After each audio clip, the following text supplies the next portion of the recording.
For the last 10 days, I haven't used the internet whatsoever. Not on my phone, not on my computer, and indeed, I haven't even been using my phone. This experience isn't something you'd expect to be transformative because, our phones are something we depend on every day to communicate and all these different things. However, I was in the unique position to not require this. I could forsake my phone and not have any ill consequences.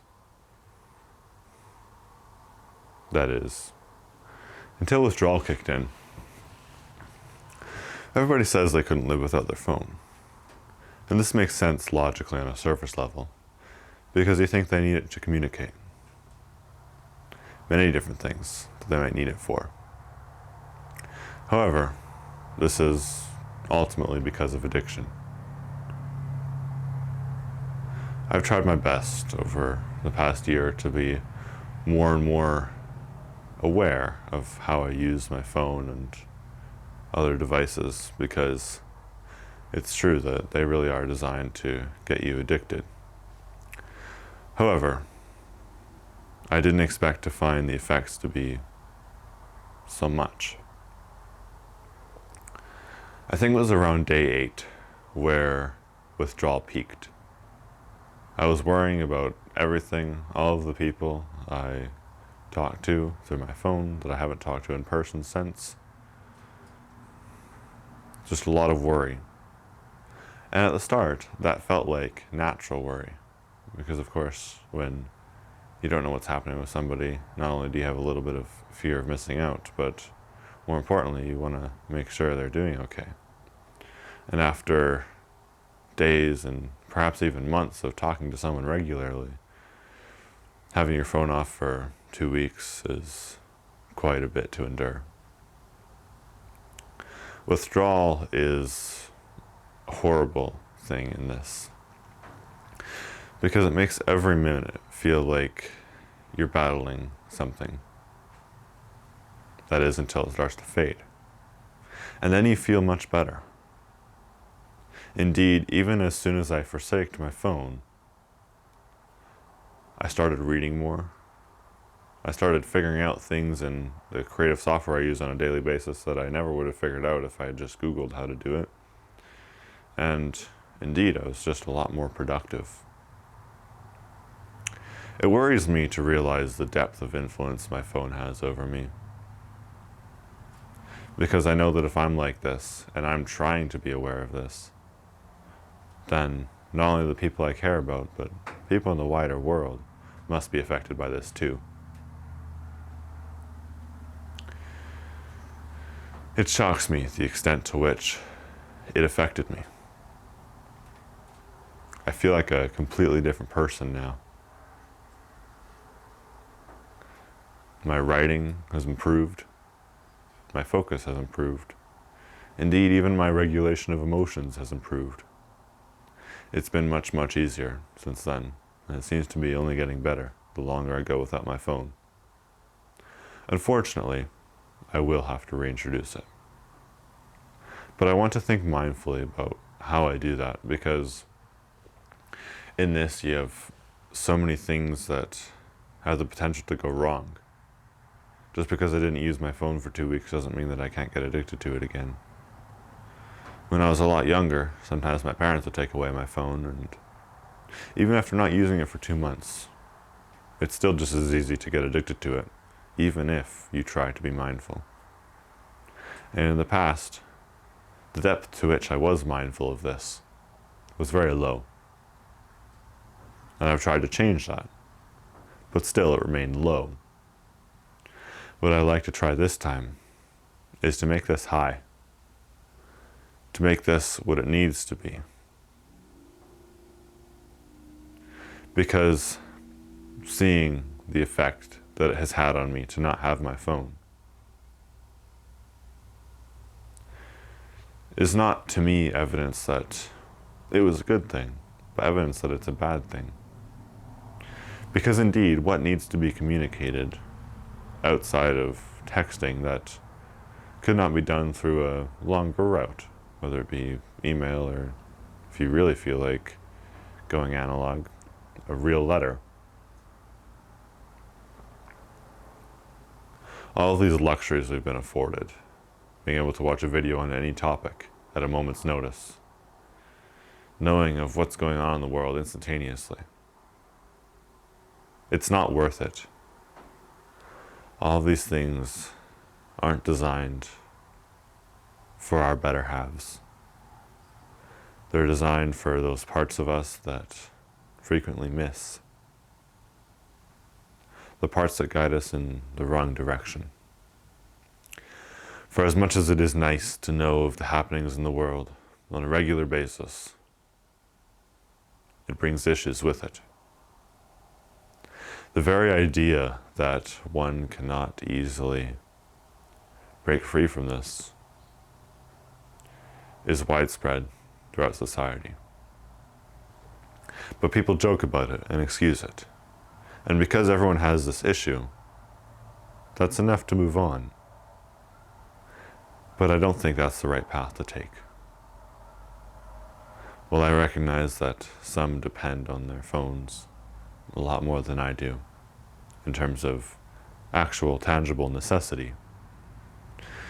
It is also true that there are two separate things that influence this. You have the side of work, of things that are necessary, and the side that shouldn't be done. For indeed, there are many things that you can view on the internet which are wrong, deeply morally wrong. But this doesn't mean that all else is well. For even something that is not morally wrong still has the potential to affect you in a negative way, and even in moderation too. What we lost when we started to know everything instantaneously and to be connected all the time was our humanity. What drives all of us forward every day, whether we are consciously aware of it or not, is the drive for survival. And when the survival need is met, learning stops. The evolution of ourselves stops. And what need is there now if you could be reassured that everything is fine through millions of different sources online to continuously improve and to learn? And even in the digital landscape, if that is where your hobbies lie, you learn so much more by experimentation than by asking Google. Learning should be something that is lifelong and continuous. Phones stop this in its tracks. And not just for the potential of cheating on school tests, but the very action of use, when it is not necessary, stops our minds in its tracks. And of course we would want to do this. It is easier. It feels good. But it should not be so. It should be moderated. It should be used as a tool. And indeed, many try to do this. But what it requires to become to terms with is the fact that this tool has ruined us. We are not capable of moderating it. And so it seems to be a binary decision in my mind. Because no matter what efforts and steps I take to break free from it, the only that I've found to be acceptably effective is that which I have taken during the past 10 days of not using the internet whatsoever. And I've fooled myself into thinking that when I begin again, I'll be more mindful if the addiction has been broken. It's a lot easier to stop an addiction in the first place than to stop it when it's already started. But this will likely be a lie too. I will likely fall again. It is in our nature to seek that which is easy, to seek comfort, to seek survival. But it is not right. It shouldn't be so that we require to instantaneously communicate with everyone. And it offers luxuries, a knowingness of circumstance that may affect the physical actions that we take. I do not deny this. But nonetheless, it is true that these devices have warped us and changed us in ways that, if their inventors could possibly understand the depth of, probably would want to go back in time and destroy the blueprints. And indeed, society had already fallen long before this. Degeneracy exists in pools all around. And no matter your faith, it's obvious that something must be changed.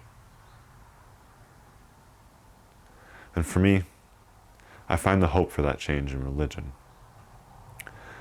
But the source or the presence of your hope matters not, because it must be admitted that in us having fallen, we do not have what it takes to moderate our usage, to stop the degeneracy. Everyone knows in their hearts how fallen our society is, and some choose to embrace it, further encouraging the pit of ignorance and sin that so many wallow in. Some are aware of it, but through various means find ways to ignore it. Some are aware of it and try to stop it. But at the deepest level, all of us know and all of us hate it. For this is how we were made. These hours sitting in front of a screen, thinking thoughts that have no real purpose, discovering things that have no real meaning, none of it matters. For if we have lost our humanity in the process, which I believe we have, then it must be changed. And I know not how to do this. I find hope through religion, but I encourage you to think about these things. For if you could live more mindfully, learn more, and make what is healthy and what is human a part of your life, this constant improvement and desire for survival, and not just survival but thriving, then you will do well. Thank you for watching.